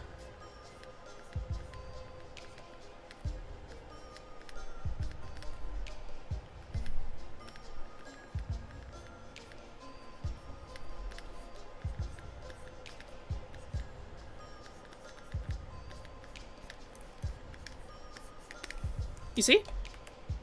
That's one way, that's how I used to teach my students. Like, it's like the step up from the super, like, simplified way of thinking of it.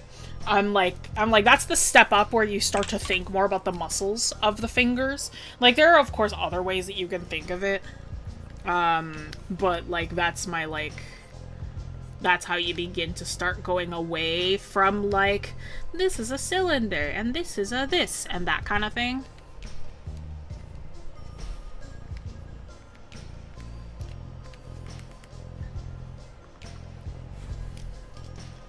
Being in. Love these analogies, yeah. It's easy to learn things when you can compare it to something else. It's why animal anatomy is actually really easy, because you can... It's easier to teach it when you compare it to people. This expression is really funny. I like this one a lot.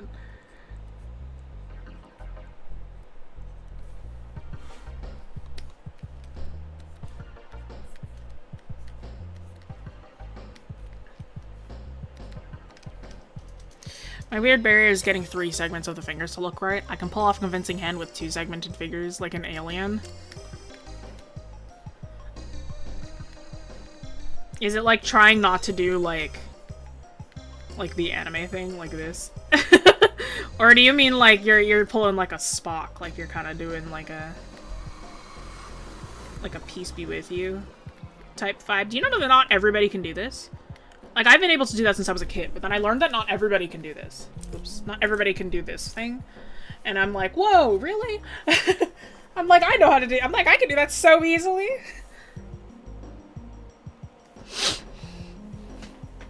I can do it with both hands, yeah. It's 100% the anime thing? Okay, yeah, I get that. Some people I've seen the way that they do it is they, like, start with, like, one big shape, and then they sort of, like, draw a bunch of, like, U's to divide it up. And that, like, kind of helps them get the proportions right. So like, that's one way that I've seen people do it. I guess that only works if your hand is totally spread out, though.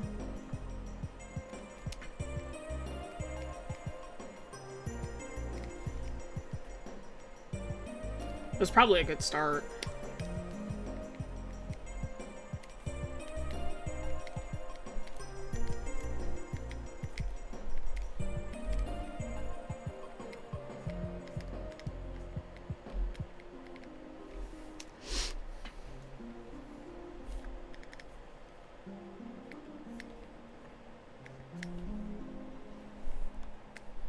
More comfortable to my left hand than my right.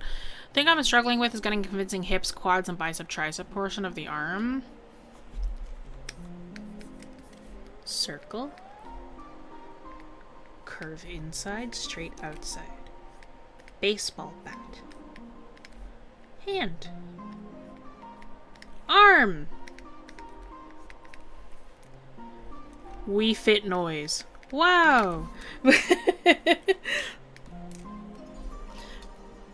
Vibes-based drawing process, save me.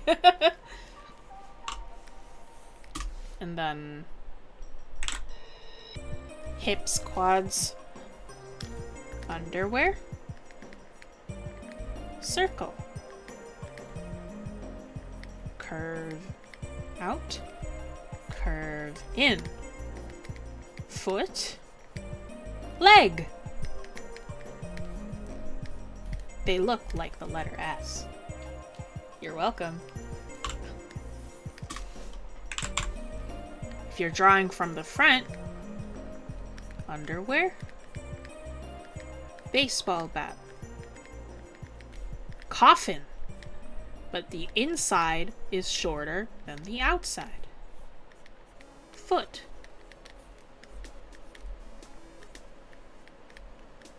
Kneecap, leg. Yippee!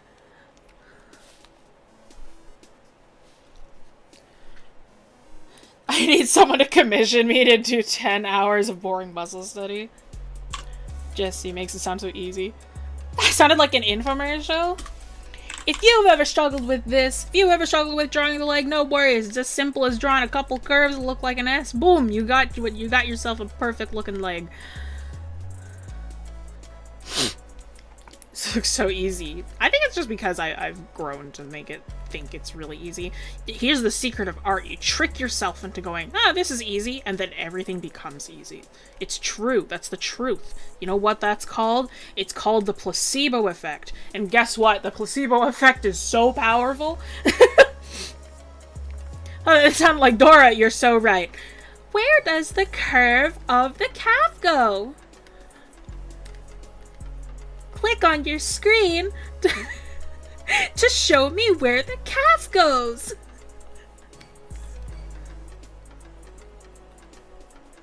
Muy bien. I clicked. You're gonna pause the stream if you do that.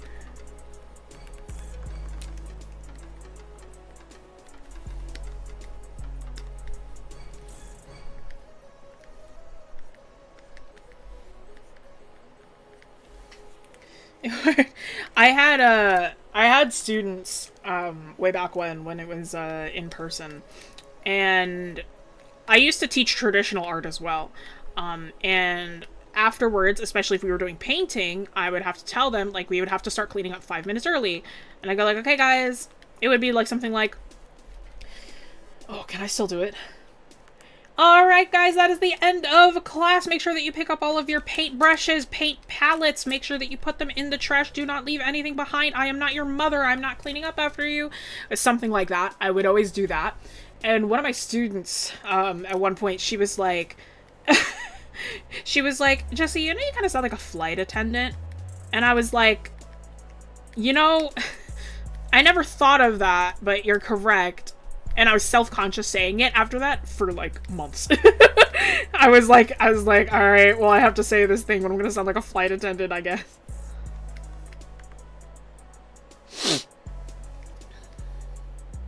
Need to improve my observation skills. Observation is fun. Love observation.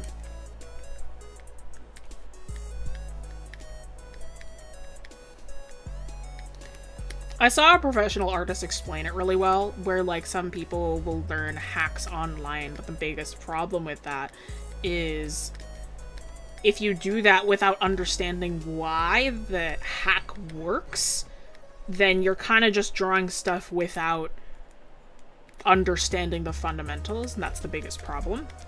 Which is why I'm always like, no, you gotta study first, and then... It's why I don't teach the stack shapes things, because it's like, it's perfect. That is like the perfect way of thinking of foreshortening. But if you don't understand why you're doing that, then you can't do it. So I teach the 3D thing first. I'm like, you gotta learn three-dimensionally first why that works.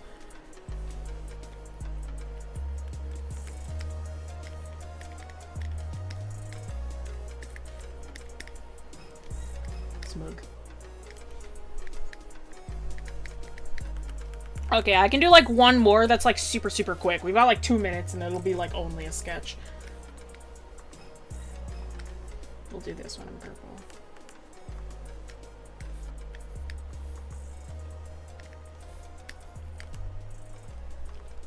His happiest face. We'll do something happy, yeah, because these are all kind of like slightly negative emotions. We'll do one where he's like happy. We'll do like a yippee!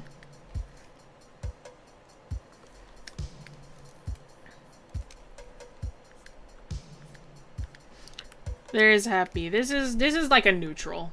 This is like his neutral pose that I just wanted to do. Kay? Kay's here? Oh, there he is. Hi, Kay.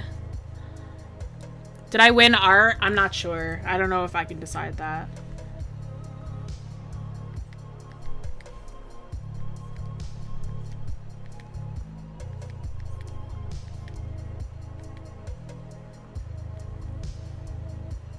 Maybe one day we'll get our Warforged. I'll draw her another day.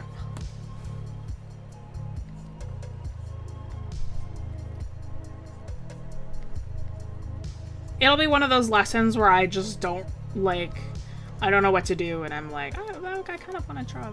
I'll draw Lonnie.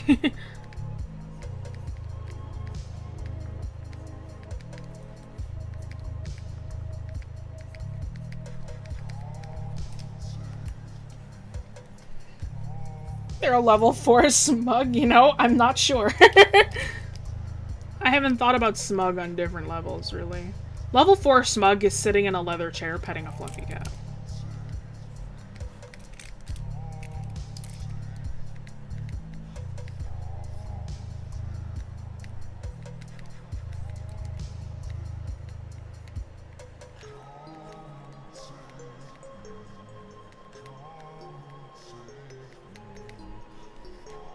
Okay, it's 5 o'clock. This is taking like a couple more seconds.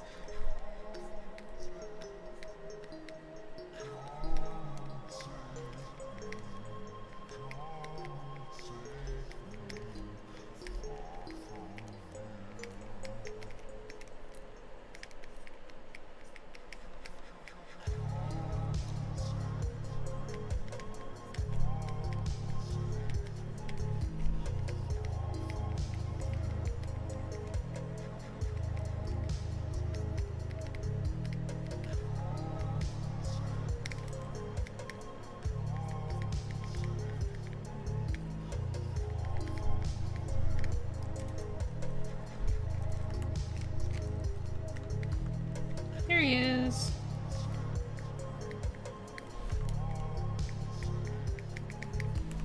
That's what that emotion is. is a colon D. Alright, y'all. That is 5 o'clock. Thank you all so much for joining. Again, thank you so much to XP Pen for sponsoring this stream. They have an awesome selection of digital art tablets for both beginners and advanced artists. So if you're looking for an affordable and reliable digital tablet, go browse their store. You'll find the link in the description of the video. And for those who are popping in for the first time, hey, wingcanvas.com. Wait, where is it? There it is. Wingcanvas.com. Check out the classes that we offer. Wingcanvas.com. Come check them out. Come say hi. We have a couple of camps left for the summer, I think. But I believe fall classes registration starts pretty soon. Hey ho, so come and check those out. We've got some more classes that are coming to you. I've started working on the curriculum, and it's the most different curriculum that we've had in a very long time, I think, for digital art too. So come pop by, come say hello.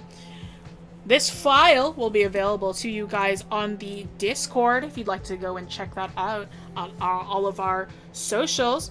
Oh yeah, use code EARLYNERD for classes. Yippee! For a little discount if you're gonna sign up early. Yes, so our socials, Discord, Instagram, whatsoever. This demo specifically will be on Discord. You can take a look at it, the lesson and the illustrations for today. But if you'd like the working files, you're gonna have to become a Patreon or a YouTube member for that. You'll have to become a YouTube member or a Patreon member to get our working files from live streams. And like every week, there will be a different instructor on the Discord as well that we will do critique sessions with VIP art nerds and above. So if that's something that interests you, hey, go and check it out. Hey, guess what, nerds? Tomorrow you're with me again. We're going to be doing a limited palette challenge. Pretty cool, pretty epic. You guys, the voting has begun for what palette I'm going to be using for tomorrow. I am going to be drawing more than one illustrations because limited color palettes do not take me long at all. So you're getting me again tomorrow, and I think that's the last you get of me for the month. So you get me twice in a row, and the end of the month is everyone else. But yeah, go vote for that. And then next week, Saturday, what do you guys have? Let's see. I actually have zero idea.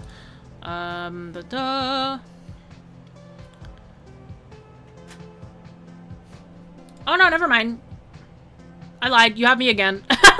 you have me again after that. So tomorrow you guys have me for the limited color palette challenge, and then you have me again for that Saturday for an art style study. We're gonna be taking a look at Ikari Shimoda's work, and we're gonna be figuring out how that style works. We're gonna be observing it together, and we're gonna draw it together. Pretty cool. So it's me. It's only me for the next like 2 streams that you're gonna be part of.